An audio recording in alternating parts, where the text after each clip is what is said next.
शांति। ओम शांति। ओम शांति।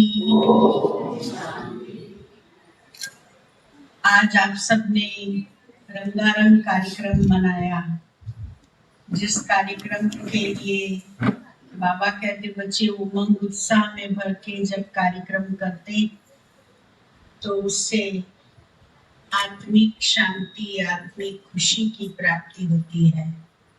इसीलिए बाबा ने ये त्योहार मनाए हैं। पब्लिक तो वैसे ही मनाती है, खुश रहती है, और हम बच्चे इसको आध्यात्मिक रीति से मनाते हैं।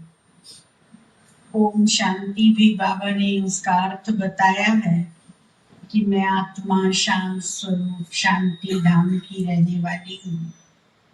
और इसके साथ साथ हम शिव बाबा के भी महामंत्र को याद करते हैं, और वो है ओम की ध्वनि।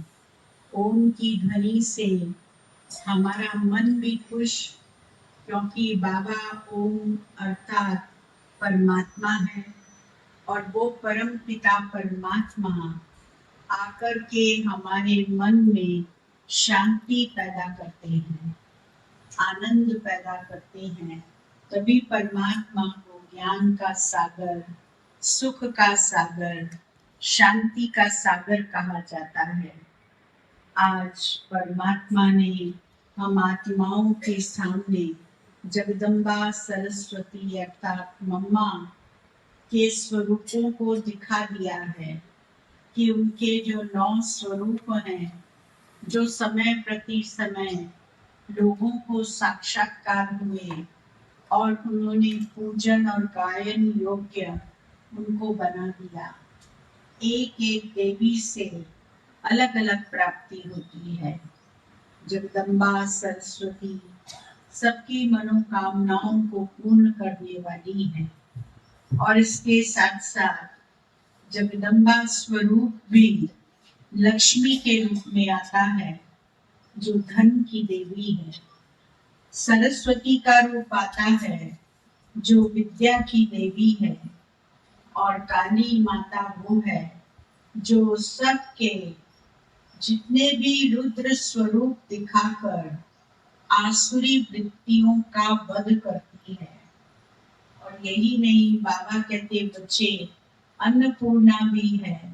अन्नपूर्णा अर्थात जिसके भंडारे सदैव भरपूर रहते हैं, वो आत्मा किसी भी आत्मा को ना नहीं कर सकती। कोई कितना भी भूखा आए, लेकिन उसको अन्न का दाना जरूर दान में देंगे। और इसके साथ साथ गायत्री जो सब का गायन करती है, सबको उस दुनिया में ले जाती है जहाँ सुख की दुनिया होती है। तो बाबा कहते बच्चे ऐसे बहुत 9 रूपों वाली देवी जगदम्बा सरस्वती जब हमको मिल गई मम्मा के रूप में, साधारण स्वरूप में, तो हम उसको क्यों छोड़ें।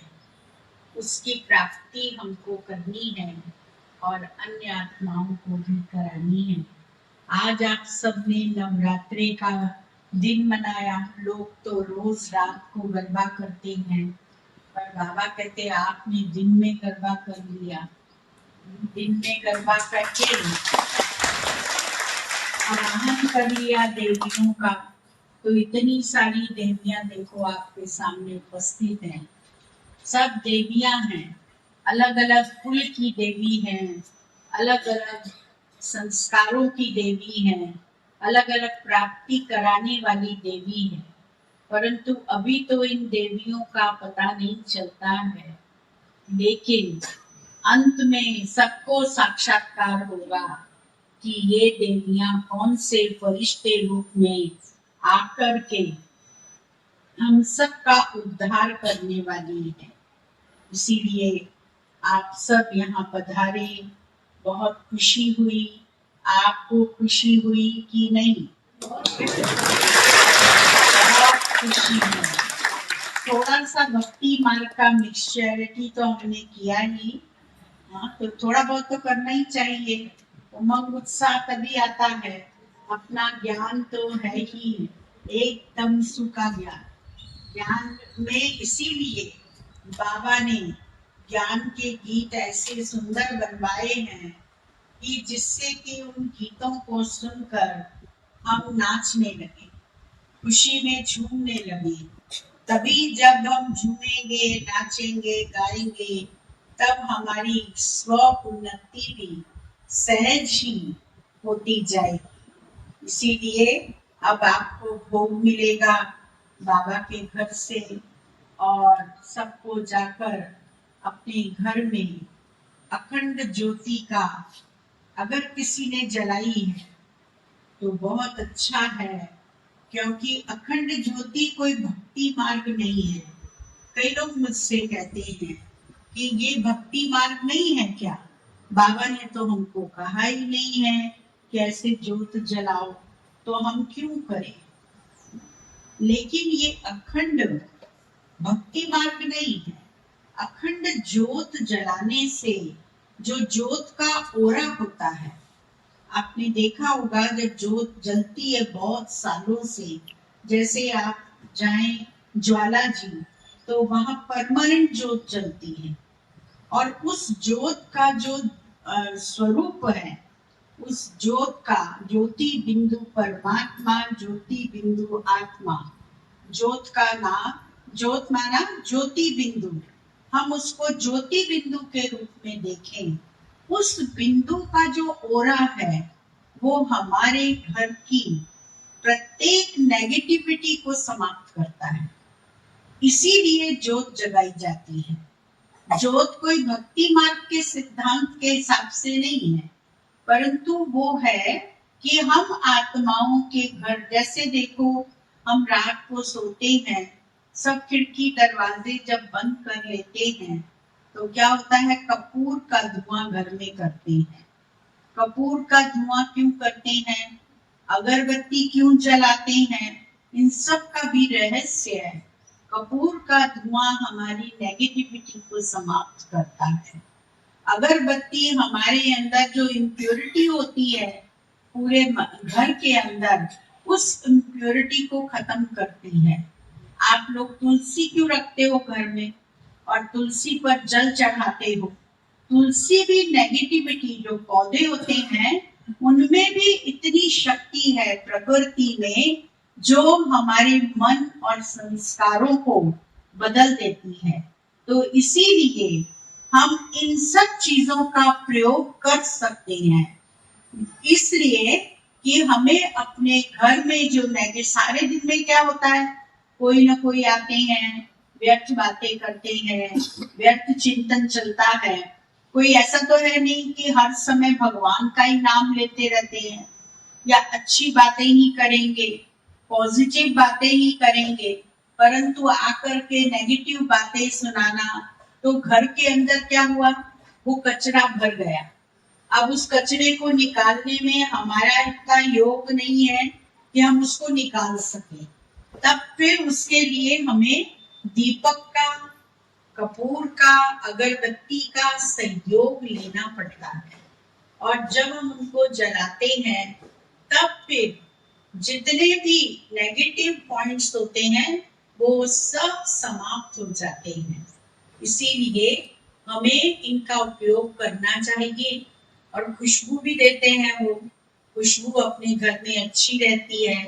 कैसे कैसे लोग आते हैं मिलने वाले, उनके यहाँ कैसी बांस आती, नहाते भी नहीं है, हफ्ते हफ्ते भर तक लोग सेंट डाला और चलो गए, तैयार हो गए और चलते बने। तो ना अब ऐसे बदबूदार लोग आए, मोजा उतारे तो बांस आए, कपड़े उतारे तो बांस आए, तो अब क्या करें, तो जरूर जलाना पड़े, खुशबू तो चाहिए ना, तो इसीलिए जलाना पड़ता है।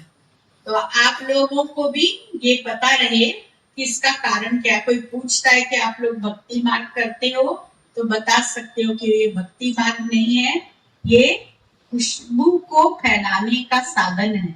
इसीलिए देखिए घरों के अंदर बगीचा लगाते हैं तो खुशबूदार फूल लगाते हैं। रात की रानी है, कामिनी है, चंपा है, चमेली है, ऐसे फूल लगाते हैं जिससे उनकी खुशबू चारों तरफ फैले।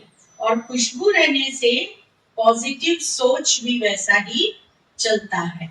इसीलिए इस बात का विशेष अटेंशन हमको रखना चाहिए। ओम शांति। अब हम 3 दफे ओम की ध्वनि करें।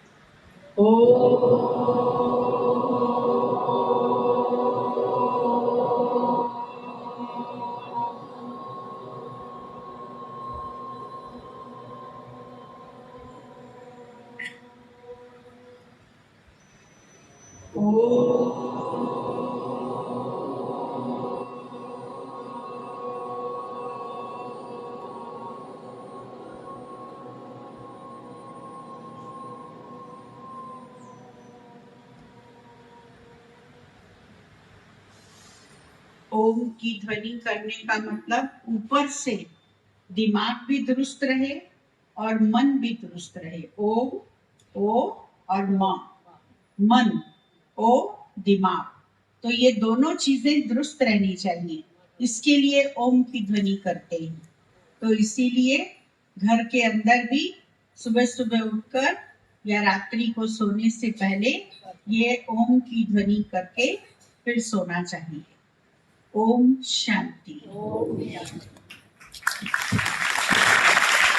बहुत बहुत धन्यवाद हमारी आदरणीय माँ जगदम्बा का। 3 बार हम भी जयकारा लगाएंगे। बोलो अम्बे मात की, अम्बे मात की। भाई लोग तो हाथ उठा के करो जरा। बोलो अम्बे मात की जयकारा। शेरावाली का बोल साचे दरबार की, बोल साचे दरबार की, साचे दरबार की। ओम शांति। आज के आनंद की। चलो अभी सभी भोग लेंगे।